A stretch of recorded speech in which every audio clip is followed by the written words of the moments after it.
We all want a business like Netflix or Amazon Prime. Businesses where once a customer engages with them, it becomes automatic and a part of their lifestyle from then on. But how do you build that forever transaction? I'm Robbie Kelman-Baxter, and I have been studying subscription and membership models for nearly 20 years. In this podcast, my guests and I share the secrets and strategies of the membership economy. Join us for Subscription Stories, true tales from the trenches. Bundles are a hot topic right now, and Outside Plus is a fascinating example. A few months ago, Outside announced they were welcoming 20 new publications, including Trail Runner, Velo News, and Yoga Journal to their family. More recently, they launched a suite of new features, such as training plans and workouts, access to the Gaia GPS Premium app, and discounts for outdoor events available with their new Outside Plus membership. By bundling together content, discounts, and other benefits, Outside is building a membership that more fully delivers on their promise to inspire active participation in the world outside. I recently interviewed Tommy O'Hare, the SVP Business Development and Licensing for Outside for the inaugural D2C Summit, a new conference I co-created with Global Media Association FIPP. And I want to share that conversation with you here on the podcast. In this conversation, Tommy shared the journey of rolling up this bundle of benefits to support the goals and challenges of Outside's most engaged members. I hope you enjoy it.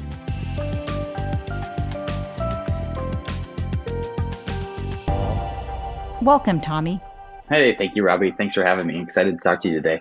Yeah, me too. I've been looking forward to this. So let's start with Outside and what its mission is. We represent the active living and the healthy lifestyle categories. Those are huge categories across the globe now, and they've only accelerated with growth during COVID. Some of the few activities that people have been able to do to stay active, as well as people have been much more inclined to pay attention to their health during COVID. We add value within this ecosystem by providing premium content and providing it to the right user at the right time on the right device. It's an exciting journey. We've just begun the journey. We've made a lot of progress, I think, in terms of personalization and making it easier for people to find the content. But we've got a long way to go and an exciting journey to take. Let's talk about the journey, especially the part that you've been on. So can you take me back, I think, to late 2019 and share a little bit about how you came to join the Outside team? I've known Robin Thurston, who is our CEO, for about 6 or 7 years. Robin is the previous co-founder of MapMyFitness, which was sold to Under Armour, and then was also the CEO of a big tech startup in the DNA space out here in Silicon Valley called Helix. He's had experience as a professional cyclist. He worked in a media business, working for Reuters and some other financial news businesses. And he saw an opportunity related to content and the active living and the healthy lifestyle space. And I've always been involved in the digital media and the sports side of things. And we got to talking, and he told me about what he had done with his investment in the previous iteration of our company called Pocket Outdoor Media, which owned 4 brands in more the endurance space: Triathlete Magazine, Women's Running, Velo News, Podium Runner, and some experiential cycling events. And he started talking to me about basically the gap that he saw in this space, in particular around content. And he thought that there could be a better job with it, making the publications more digitized, making the content better in terms of just the quality of it, as well as the volume of it, and developing a digitally focused business and capturing synergies by using a common platform, common sales systems, and then ultimately building out a new digital subscription. And so that was very, very exciting to me, very inspired by Robin and very inspired by the opportunity here. And so that's how I've ended up at Outside. It's interesting to hear about that vision and what Robin and you saw as kind of the gap between digital and print, and also in terms of solving the full problem or helping the customer, the reader, achieve their full goals. Yep. Using tools that might not have been available when some of those publications were first started. Yeah, very much true. I think it's really interesting right now. The first part of our journey has really been about, how do we build the business and how do we possibly serve every single vertical of the active living and the healthy lifestyle space. A big part of our journey now is really around technology, and a lot of that is around personalization. And the ultimate goal is how do we make someone's life better with the content that we have? And a lot of that is one, just improving the content that we have. Again, the quality and the quantity of the content, But another piece of that journey is how do you basically get that content to the right user at the right time?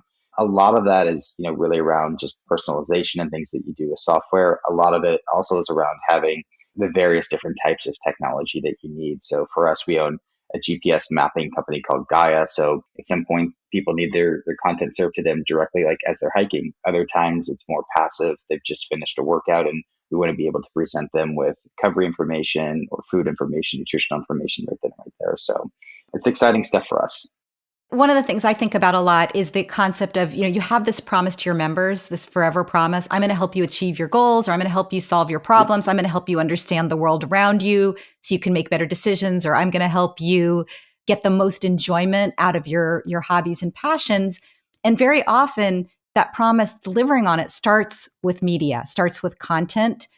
But there are other ways to deliver on that offering. And some of them, as you point out, are other products and services, but some of it is just how that content is delivered. And increasingly, the how it's delivered is part of the product. Yeah. It's not just tech support. Yeah. It's not just IT. It's actually core to the experience. Yeah, it's really interesting right now, the interplay between probably a media person would think of product as the content, literally the editorial content, the text, the photos, the videos, and that type of thing.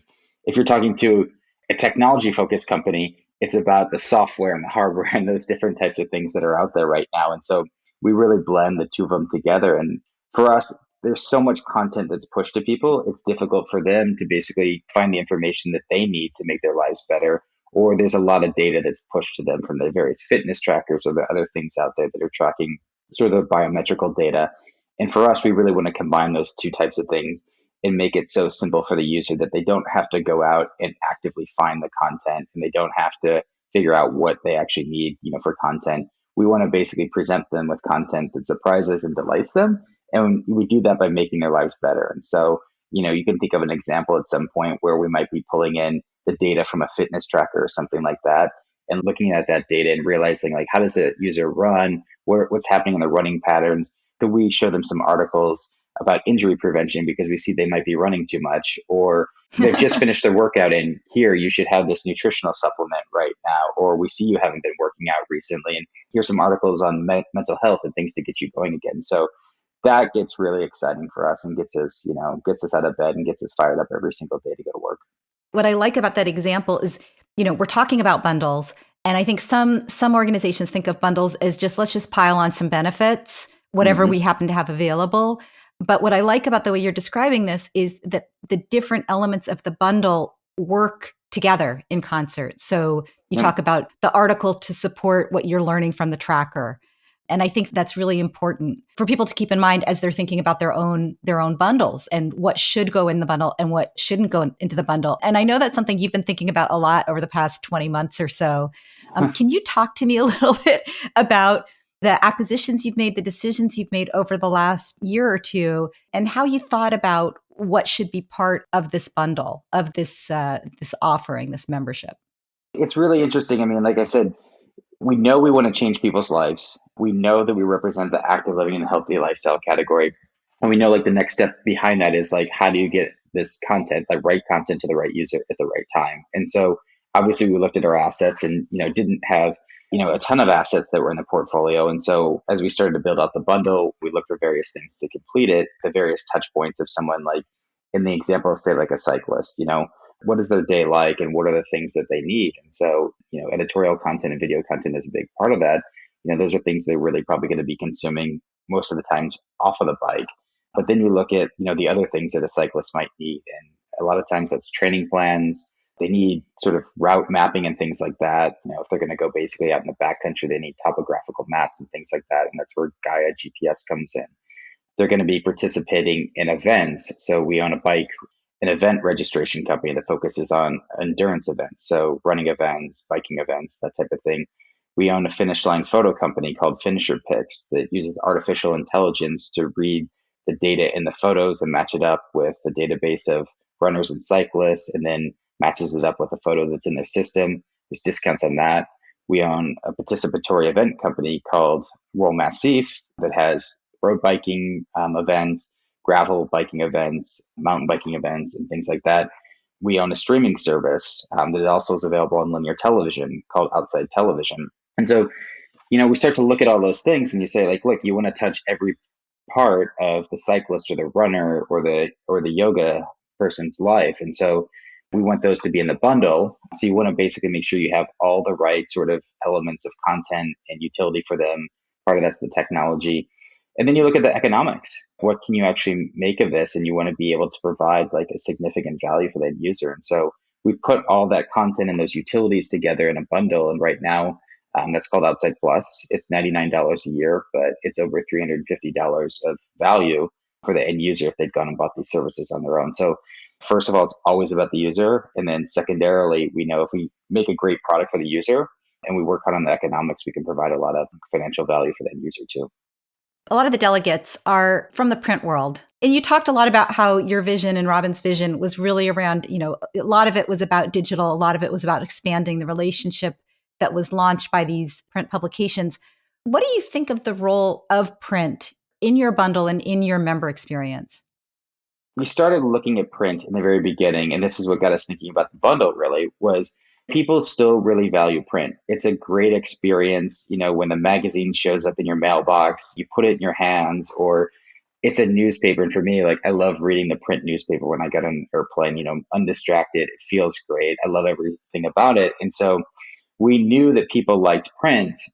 We knew that pretty much the business model for us seemed like it didn't work. And that's basically selling print subscriptions on an individual basis. And so we wanted print to be a part of the bundle. So we started looking at various things and said, like, print really works when it's bundled with other things, it can offset some of the costs there.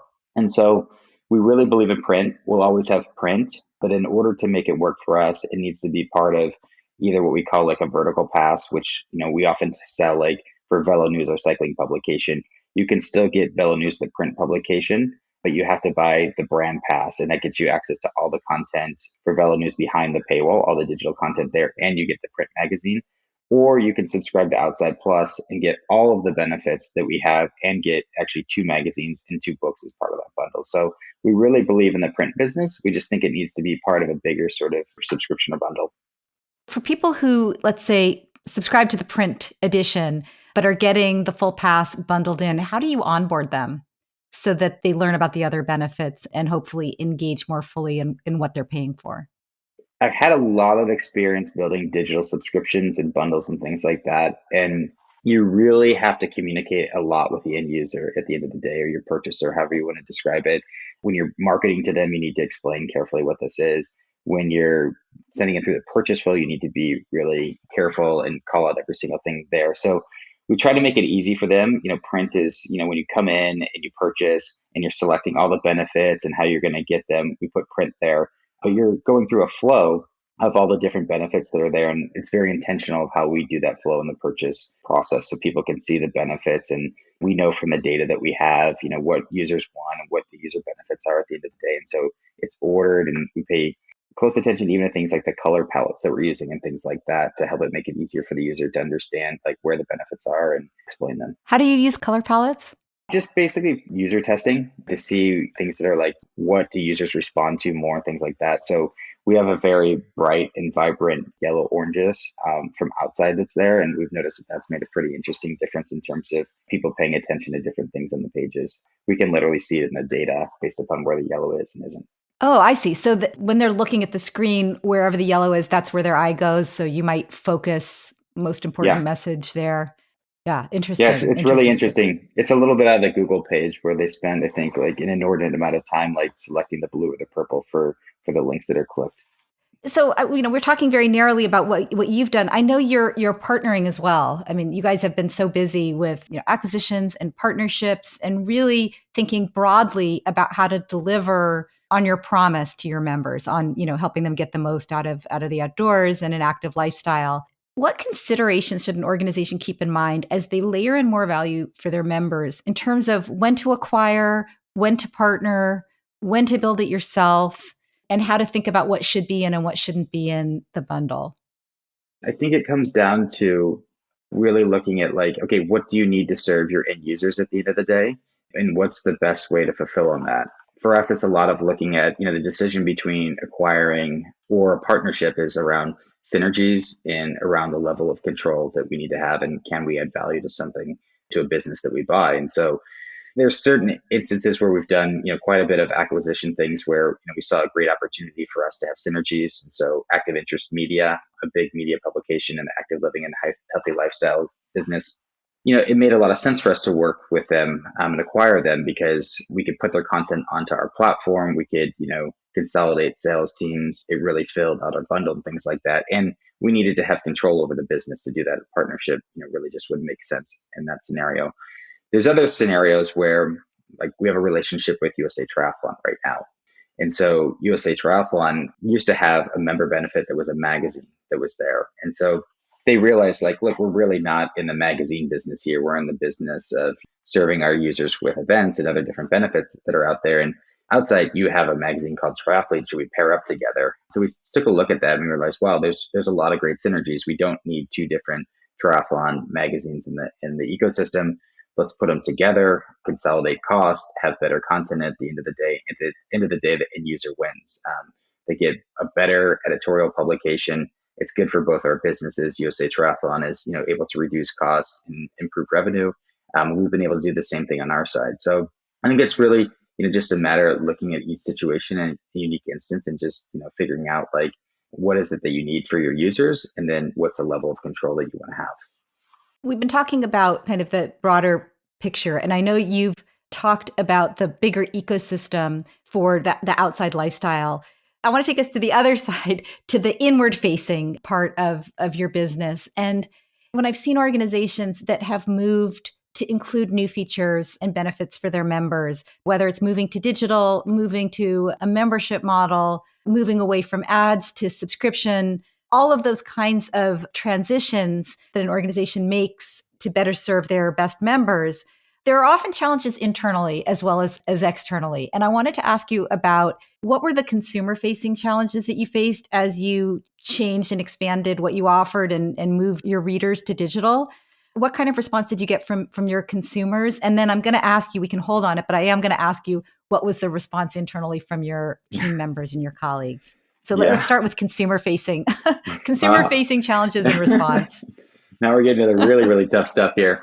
I'll start with the consumer-facing challenges. It's obviously obvious, there's going to be some users who are really upset when content's behind the paywall. And you get messages from them, like, I've been reading Velo News for 20 years and never had to pay for content, and this is really upsetting to me. And it's really like, you take it personally, and we work really hard on this at our company. I mean, Robin Thurston, our CEO, responds to most of these things, and it's a very personalized message. And you start to build this bond with the person who sent you this message. And for us, it's just being very, very honest about the situation in media today. One, we always will have a free tier of content to view where you don't have to pay for content. And that will always have significant viewership, and that will always be ad supported.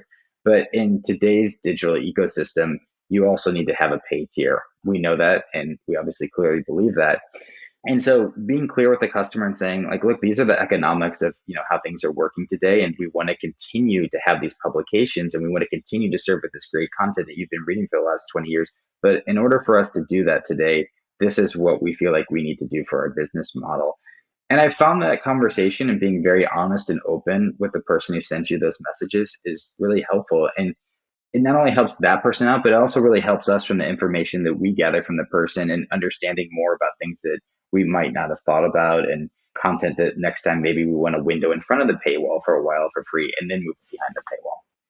Before we move on to internal, I have a couple of follow-up questions. One of them is, on Tuesday of this week, I don't know if you had a chance to hear, but we had David Lorsch from Strava talking about their recent move to put some of their most popular features behind the paywall.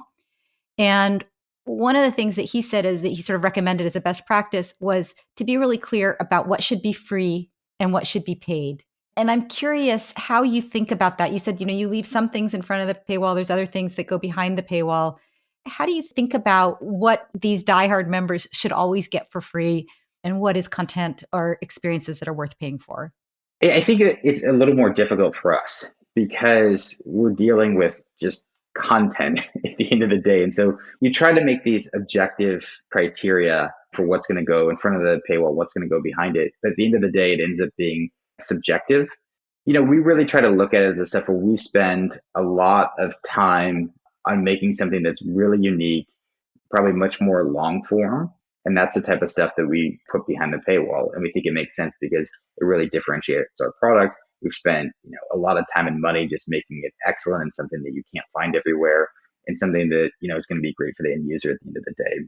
And generally the stuff, the type of content that is, might be similar to other things in the marketplace, but it has our twist on it or our take on it or things like that. That type of content generally ends up in front of the paywall, but it ends up at the end of the day kind of being a case by case basis on where we think stuff should go. Sometimes we just think it's great for the public good, and it could be something we spend a ton of time on, and it's great content. And so a lot of our content, like around Tour de France, we have a great package put together of map and podcasts and things like that. And a lot of that content is in front of the paywall just because we think it's great for our end users at the end of the day, and we want them to have access to it. So we put it in front of the paywall.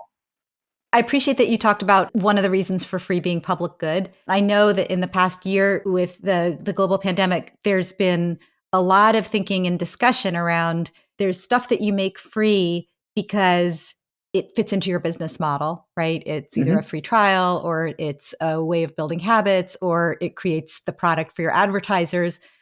There's an ROI on all of these. But there is another reason, which is public good, altruism, your role in the community. And I think it is important both to be clear when you're doing it and to make sure that you understand we're doing this for the public good. We expect no return on this investment other than maybe just general goodwill, and to do it when it's appropriate, like you said with the Tour de France, when it's something that you stand for and that you want to share with the community. So I appreciate that example. Yeah. Let's move on. How does the culture change and how do the roles change? And how did your colleagues respond when you started making all of these big changes, moving to digital, adding all these different features and benefits and products, thinking more holistically about your overall ecosystem? People that had been with these different publications for a long time, what had to change? What stayed the same? And how did people react?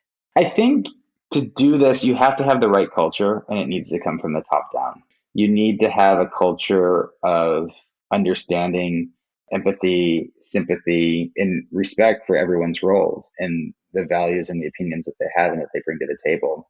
And when you do that, and you have a great, community of sharing and listening and trying to learn from each other and trying to make things better, you end up with a great product and things work pretty well at the end of the day. We took an approach of not that we need an entirely new team and we need to replace people. We took the approach of we need to supplement the teams that we have right now with different people. So, you have all kinds of technical skills that you need and all kinds of sort of, subscription and user management people at the end of the day. But most of the time was also spent listening to the editorial teams and listening to what they thought and what they're hearing in the marketplace and how we could use that information to make the decision about like, what should we put in the bundle? What should we put in front of the paywall and what should we put behind the paywall? And for someone like me on the business side of things, is always, trying to drive subscriptions for Outside Plus. Once in a while, an editor will reach out to me and be like, I really feel passionately that this content should be in front of the paywall and, users are going to react negatively to doing this. And I don't think it's worth it. And I really take those messages to heart and I really appreciate it. And I really encourage the teams to bring those type of things to me so that we don't make a mistake and we continue to do the right thing in the ecosystem. Because at the end of the day, if we're not serving the overall ecosystem and the users very, very well, we know that we're not going to have a business. And so, it takes a lot of listening internally, to our own teams and listening to our users as well about like what we should do. But I would say like this, I've done this a few times with different businesses, making these transitions. And this has probably been the greatest one I have just because the culture that, Robin Thurston, our executive team set, that everybody brings something to the table, no matter how long you've been here or what your level is. And we need to listen to each other and, we need to digest that information and figure out how we use it in the best possible way to make the overall business great. It's really difficult. I mean, I give, kudos to you for having a culture where people listen to each other and support each other and where there's a level of trust that everybody is striving toward the same objective, although coming from different vantage points. Can you share a little bit about the metrics that you use at the different stages to know if your instincts are correct? So for example, what brings people on, what makes them engage, what makes them stay or leave? which articles are driving subscription, which features are driving subscription. How do you, and you don't have, obviously don't share Yeah. anything that is confidential, but can you give us a sense of some of the metrics that you're using Yeah. on your dashboard, and also what you've asked your leadership team to expect from you? It's funny, so many people talk about the data today, right? Like there's so much data coming at you and you can easily have paralysis by analysis here. Obviously, we look at the data. The biggest thing for me is really engagement, in terms of deciding like what should go in front of the paywall and what content we should make. So engagement is, essentially how long is a person, spending on the site? How long is the person spending reading each one of these articles? Obviously, there's other metrics just in terms of like total page views and users coming in and out, how people are moving around up and down the funnel for us. But I think it's important to realize like the data can be a little bit of a self-fulfilling prophecy. If you just look at the data all the time, you're going to get yourself essentially kind of caught in this hamster wheel of, making the same thing. And so I think it's important to look, I would say, at least at external data. And there's, a lot of great stuff out there in terms of, what's kind of working for other people, as well as just looking at general trends of what are other people doing, not even just in the content space, not even like our own sort of sports side of things, fitness side of things. What are different technologies that are coming out? What are different ways that people are presenting content and that type of stuff? And then trying a little bit of like some new things all the time to add into the mix and see how that performs. And so it's not just completely for us about looking at the data. It's also about like just spending a lot of time looking at what's going on out there. Like in this great system right now, it's like one of the greatest periods ever for creativity in my mind, because everybody can be a creator, everybody can be a distributor, and everybody can essentially build their own mini content business themselves. And so there's so much great stuff to look at out there. And I spend a lot of time, at night looking through this and just trying to make recommendations and also solicit that from our users as well as people within our company of like different things that we should try. You bring up a couple of, I think, super important points. One of which is thinking about, what I would call like using your microscope, that is, your data analysis, look at this is what we did this week and this is what article got this many views and so on. Balancing that with, what I would think of as more your telescope view, where you're looking out at, say, what are our peers doing? What are our competitors doing? What kind of new technology is possible? What are the changing needs and behaviors of the people that we want to engage? And making sure that those two things are balanced. It's so easy. And we see this a lot in businesses that have been around for a long time, particularly, I think media, but also professional associations and gyms, organizations that have had membership for a long time. By focusing only on what today's members are doing, and they can often be very loud and demanding because they have a very intimate relationship with the company. When you focus so much on them, sometimes you don't see the bigger trends that are happening. So I think that's a really important point that I'm glad you brought up, and I want to make sure that people are absorbing it, to not overvalue day-to-day metrics and to make sure you're balancing it with more long-term strategy and also creative leaps forward, as well as continuous tinkering. Yeah, it's a great word, tinkering. I get to spend a lot of time doing that and trying different things with partnerships and different technologies that we bring into the business. And it's probably my favorite part of the job is just trying new things. And, it's so great because it's easier to try this in a digital world and it's easy to figure out if it's working or not working quickly. Yeah, continuous experimentation or continuous tinkering, particularly, well, certainly in the digital world, it's much easier. And in the world of subscriptions, it's really important because you don't want to do something that's so different and jarring that it upsets your members and makes them look up and reconsider their purchase. But at the same time, you don't want, when they look up and reconsider their purchase, for them to say, these guys haven't changed anything in 20 years and there's so many better alternatives out in the rest of the world. Why haven't I been shopping? So yeah, continuous tinkering is really important, I think, in the world of direct to consumer and in the world of subscriptions, and is much easier in the digital world. So sticking with this idea around your internal systems and operations, can you talk a little bit about some of the key roles in the organization? I know, you're involved with business development. Mm-hmm. What are some of the key roles if you want to have a successful membership that goes beyond just the content? And you're thinking about it, what kinds of skills and what kinds of titles might be added to a more traditional organization as they move into this blending of commerce, community, and content? I mean, I'll be clear. We kind of view everyone is like the same in our company in terms of their value, in terms of like what they can bring to the table. Because It could be someone, who's just started out the company who comes to us with a great idea. So, and we sort of value everyone in the same point in terms of how they can add value to the business. I think what is really different, especially in the digital side and the subscription side, is you need a lot of people, one with, the traditional technical skills, software development, engineering, a little bit, sometimes of hardware product and things like that, but a unique skill set in terms of marketers who really understand the data and how to efficiently find the users. There's so much competition for the ad space to get these users and get them converted. So, you can spend a ton of money on digital marketing. So people who know how to do that very effectively and cost effectively for your business is really important. The people who can do the data analysis around what's happening with your subscription and understanding how various parts of the bundle add value and tinkering, like you say, in terms of taking things in and out of the bundle and seeing how that affects the overall subscription. And you can start to get a value for what are those individual units in your subscription actually worth and how much should you be paying for it? Because, sometimes you don't own things that might be in the bundle. You might have bought it wholesale or things like that. Person selling those products to you has an idea of how much, you should be paying for it. But oftentimes you can quickly see actually what the value is to your bundle. And by moving it in and out, sometimes you can get an idea of what you should actually be paying for it, or even if you should actually have it in the bundle and things like that. And so people who have those unique skill sets really around marketing and doing the analysis of what's happening with your bundle and how much you should be paying for it and what's happening with different cohorts. When we ran this type of content, did we get a lot of users in, which is great, and a lot of purchasers, but did they stay? Do we have to keep making content that got them in and things like that? And so I think that's probably the most unique skill set that I see that's probably different than what's been in the marketplace before. So engineering, analytics, digital marketing, and an emphasis on engagement and retention as well as acquisition. Those are definitely key skills and key lenses to look through. I think are really important. Okay, so we're getting to the end of our time. Before we wrap up, I want to ask you, are you up for a little speed round? Let's do it. I'm ready to go. All right. First subscription you ever had? I think it was Beckett Baseball Card Monthly, the baseball card publication that showed you how much they were worth. Favorite subscription? The present company excluded.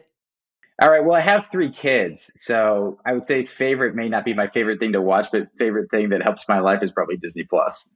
The last time you enjoyed being outdoors? Yesterday afternoon, I went on a mountain bike ride. I competed in the 1998 Olympic Games, and one of my teammates was here, and we went on a mountain bike ride yesterday. Wow, that's awesome. And a time, present company excluded, that you felt really connected to a brand you were buying from? Well, I'll say this: it's a company that we have a close relationship. Strava.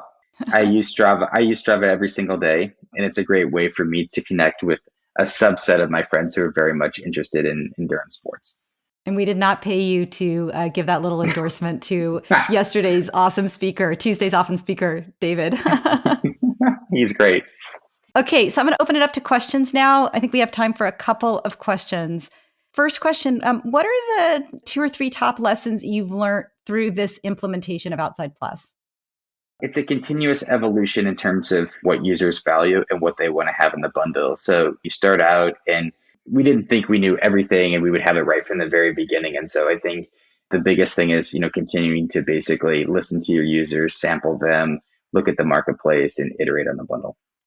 Do you think straightforward subscription to content is a sufficient value proposition for a special interest media brand like magazines? Or do you think that today it's really required that you have a wider membership offering in order to be successful? This is a really interesting question, something I think about all the time, because I spend actually a lot of time helping out in the nonprofit space around Olympic sports. And I think they're very close to, I'd say, special interest things. And so for me, I came from a speed skating background and you're not served well with media.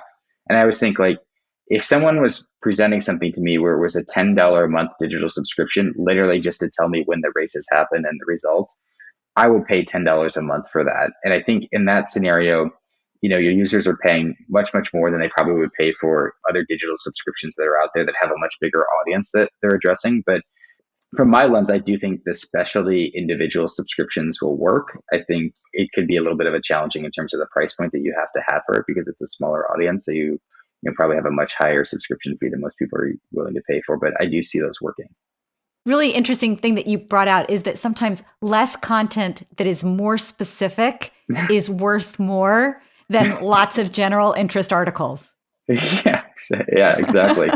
I find that fascinating. I think about like the information, the newspaper here that's focused on mostly on technology companies and provides things like org charts. This is the Amazon org chart, right?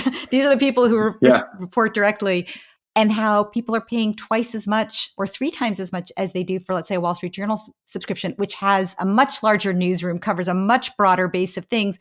And it's the same kind of journalist. It's just a more narrow and deep focus on the one thing that a particular group wants. Next question. Please, can you give us some tangible examples of actual physical experiences you run? Like what might be an entry-level event up to some of the more lengthy and engaging real-world experiences you offer? And then it added, I suppose, a follow-up from, have you seen a big pivot toward more digital event experiences over the last 18 months? And I had to educate myself a lot in this business on the in-person events. I mentioned before, we own a series of what we call participatory cycling events called Roll Massive. And the point of those is like, go out and have a great time. They're in iconic places in Colorado with amazing views. And it's all about cycling with your friends, great views, lots of fun, great food as well. So we have those events that are there. We also own the Warren Miller Library, which Warren Miller was a documentarian in the ski business. You've probably seen a lot of his movies. The business has been around, I think, for almost 50 years. It's amazing. But there's a tour that goes along with that every year. So when the new film comes out, they do theatrical releases that literally tours around the US. And so we have events related to that. We also started a fly fishing film tour, which has done really, really well, similar to Warren Miller. It's more of an amalgamation of different, I would say, pro-am creators out there. And we put it together in one film, and then that tours around. We also own a fitness industry professional business-to-business conference called IDEA that's out there. And so those have done really, really well for us. They're really great in the bundle because, again, people want in the bundle different things for different points when they're basically essentially consuming content, and events are part of content for us. We've done more digital events this past year. They've done really well because people really miss the opportunity to connect with their peers, whether it's on the business to business side of things or, just the people that they used to bike with, once a year. And so those have done well for us as well. Did you need to integrate with a different platform to meet the needs of your membership, or did the platform or the tech stack you're using already have all the capabilities you need? We put together a lot of technologies to make the platform that we have. We build some of those technologies ourselves, and sometimes we build on top of other platforms that are out there.